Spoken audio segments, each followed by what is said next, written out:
Step number 3. Accept what you want. I hope that it's very clear at this point that when you reach the manifestation stage and you start taking larger and larger steps, eventually you get to where you're going. You get to the end point of your vision. Unfortunately, a lot of people trip themselves up with the law of attraction. They can see their desires materializing during the manifestation stage, however, they don't get around to claiming it. They doubt it. They say to themselves, well, I just got lucky, or, well, what do you know, it's working, but it is going to be permanent. What if this is just a one-time thing? What if somebody was just helping me out and doing things out of their kindness of their heart? And on it goes. The bottom line is, they don't claim it. Instead, they doubt it and think that it isn't real. And the worst part to all of this is that at the back of their heads, they feel they just got lucky and ultimately, they don't deserve it. How sad. Seriously, it's like going on a journey of 1,000 miles, and by the time you get to your final destination, you say to yourself, well, this is not what I expected. Or, I'm at the wrong spot, I'll go back. Pathetic. And this is precisely the kind of game a lot of people play. Now, it's sad because those people are actually a tiny fraction of the ones that started the journey. Most people don't even get to this stage. It really is quite troubling that when that surviving fraction of strivers and seekers make it to this stage, they somehow, some way, sabotage themselves. You have to accept what you want. Accept it mentally by saying to yourself and proving to yourself that you deserve it. It's not like something handed you that job you got you in that corner office. It's not like somebody, out of their kindness of their heart, threw you a freebie and gave you a multi-million-dollar contract.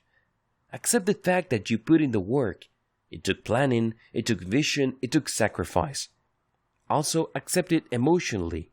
Say to yourself, I'm worthy. Sure, other people may be smarter than me, they may be more driven than me, they may be more connected, but they failed. I got this.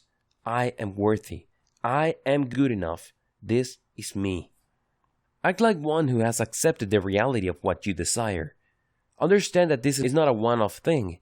Understand that your vision became real precisely because you have changed inside. This is just the last part. This is actually just the icing on the cake. You have manifested the change that you have chosen inside. It's all purposeful. It's all by control, and you did it. So accept this reality. Accept your power to affect this reality because you did not engage in some sort of black magic. You did not cheat people. You did not use some sort of magical pill that transformed you. No, you changed your mindset. You changed your attitude. You went from somebody who kept saying, I don't have the money, to somebody who keeps saying, how can I afford that? What do I need to do? Do you see the difference? Accept that reality that you desire has become real. Recognize the steps to get you to where you are. Don't fear them. Don't dismiss them in your mind saying, oh, these are one-time things. They're not going to happen again. I just got lucky. I'm telling you, if you want the law of attraction to become real in your life, and most importantly, to become a tool that would enable you to unlock the unstoppable winner that you truly are, you have to stop believing in luck. You make your own luck. You start making your own luck when you start thinking a certain way. You change the direction of the fortune in your life when you start changing how you deal with your emotions.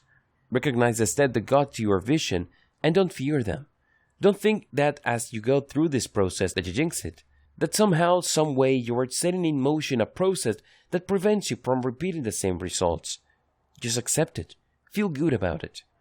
And here's the secret, and it really blew my mind the first time I did this.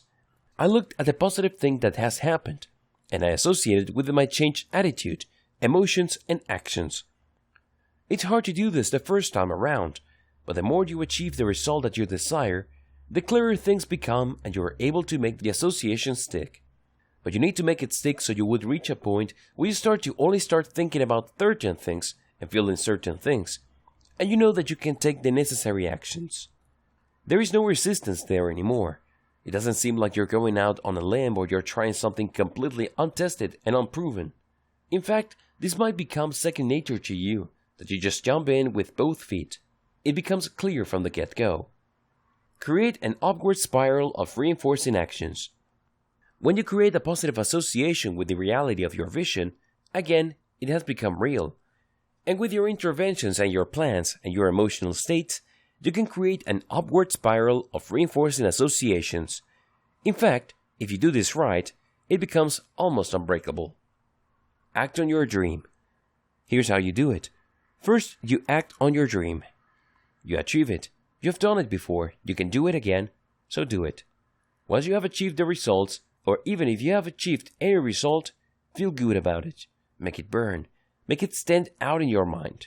Feel it intensely. Desire that positive feeling again. Next, after some time has passed, desire that positive feeling again. Be so motivated by the positive feeling that you act out your dream again. And then when things happen, feel good about the results. Make it intense. And keep repeating this process until you become motivated by the positive feeling you get when you act out your dreams. This enables you to have the power that you need to remove limiting beliefs. I'm telling you, as much as our parents loved us, they are also the first sources of our limiting beliefs. Now, granted, as a parent, it is very practical and understandable as to why parents do this. If I did not tell my child that putting his or her hand over the stove fire is not going to burn them, they probably would end up harming themselves, not necessarily with fire, but with something else. But the more our parents train us to not do things or to hold back, the more they start chipping away our spirit. So you have to recapture some of that and reshape it.